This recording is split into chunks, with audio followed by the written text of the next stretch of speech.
प्रगतिशील समाजवादी पार्टी लोहिया के राष्ट्रीय प्रवक्ता राजेश यादव आज हल्द्वानी पहुंचे, जहां उन्होंने समाजवादी पार्टी के उत्तराखंड प्रभारी हाजी अब्दुल मतीन सिद्दीकी के बेटे सुमेर सिद्दीकी को विवाह की बधाई दी। साथ ही कुछ राजनीतिक चर्चा भी की। सुने क्या कहा राजेश यादव ने। पहले तो मैं आपको बताना चाहता हूँ, अब्दुल मतीन मेरे वो भाई ही नहीं बल्कि परिवार का एक बहुत ही महत्वपूर्ण अंग है। और रिश्ता ये आजकल का नहीं है, ये दसियों साल पुराना है। आने का मेन कारण तो आप जान ही गए होंगे कि कल माननीय अखिलेश जी आए। मैंने किन्हीं कारणों बस कल नहीं आ सका, तो बहू और बेटे को आशीर्वाद देने आया हूँ। देखिए, धर्म का इस्तेमाल इतना बढ़िया किया जा रहा है, यही नहीं, राष्ट्रीय, अंतर्राष्ट्रीय और प्रदेश स्तर पर धर्म के नाम की सब्जी बनाकर एक सुंदर सा थाली सजाकर हर किसी वर्ग को दी जा रही है। और किसी तरीके से इनके अंदर आक्रोश आए, ये एक पार्टी की इस समय मुख्य मुद्दा है। आपने देखा होगा पिछले चुनाव में, विधानसभा के चुनाव में, जब सब मुद्दे हार गए तो धर्म का मुद्दा उछालकर उन्होंने सत्ता को काबिज किया। अब नहीं करेगा, क्योंकि राम मंदिर, फिर उसके बाद कृष्ण जन्मभूमि और उसके बाद यहाँ मंदिरों की श्रृंखला है। तो भगवान पर राजनीति करना अब जनता जान चुकी है।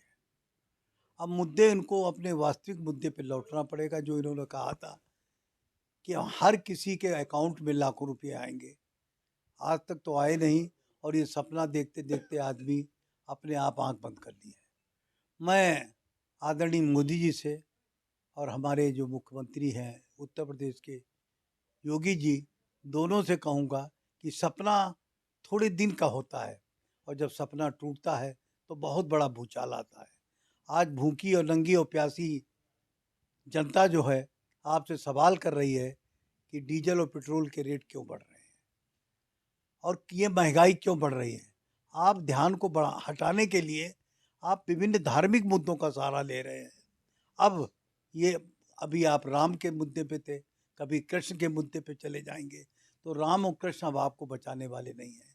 अब आपके बीच में असली जो राम और कृष्ण के वंशज हैं, अखिलेश जी और शिवपाल सिंह आपके सामने आ गए हैं।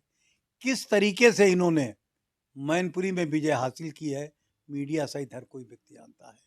पूरी ताकत झोंक दी थी हिंदुस्तान की, एक एक बूथ पर एक एक मंत्री को नियुक्त कर दिया था, लेकिन 3 लाख की जीत ने सब पर पानी फेर दिया।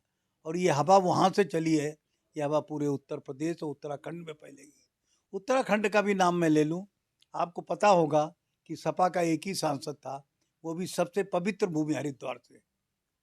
वहाँ से जब सांसद हो सकता है तो उत्तराखंड से कुछ भी हो सकता है। आने वाले दिनों में एक हमारा शेर हमारे बीच में खड़ा हुआ है, जो उत्तराखंड का इतिहास बदलना जानता है। मैं बधाई देता हूँ इसलिए कि उन्होंने विषम परिस्थितियों में उत्तराखंड, जहाँ इंदिरा हृदय जैसी महिला रही हो, और उस जगह पर इन्होंने अपना परचम गाड़ा है। मैं आपको भी बधाई देता हूँ, और आप सब मीडिया से यही कहूँगा कि हमारी सोच को आगे बढ़ाना, मुलायम सिंह की सोच को आगे बढ़ाना, अखिलेश और शिवपाल सिंह की सोच को बढ़ाना। देखिए, जोशीमठ जब एक तरफ से पूरी तरीके से, हम तो गए हैं जोशीमठ, पूरी तरीके से हिल गया, टूट गया, फट गया, तब आप क्या कह रहे हैं? सरकार क्या कह रही है कि हम 1,20,000 या 1.5 लाख रुपया हम अंतरिम मुआवजा देंगे।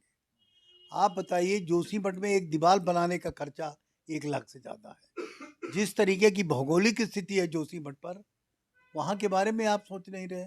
आप ये बता रहे हैं फला आया फला नहीं आया। हमको उस मुद्दे पर राजनीति नहीं करनी है। हमको वहाँ के पीड़ितों के लिए, उनके दुख दर्द में हिस्सा लेने के लिए आप और सरकार से अनुरोध करता हूँ।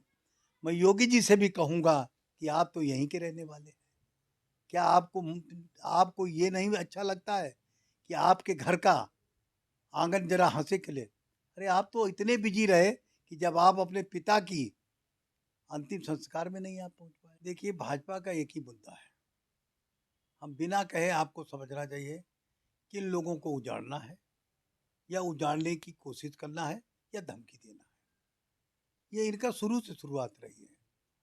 अब ये कि इतने बेचारे, आपने जब घर बन रहे थे तब क्यों नहीं रोका? उसके बाद रोकना चाहिए। अकस्मात आपको याद आ गया कि ये पटरी के किनारे हैं, ये अनएथराइज्ड है, तो आपने एक मुद्दा उठा दिया, और मुद्दा जो घर के लोग हैं, जो उसमें बासिंदे हैं, वो किस धर्म के ज़्यादा हैं, ये वो अच्छे ढंग से जानते हैं। तो ये अनदेखी अधार्मिक लड़ाई उन्होंने लड़ी है। मुझे पूरा उम्मीद है, पूरा विश्वास है कोर्ट पर कि वो हमारे साथ न्याय करेंगे और यहाँ की जनता के साथ न्याय करेंगे।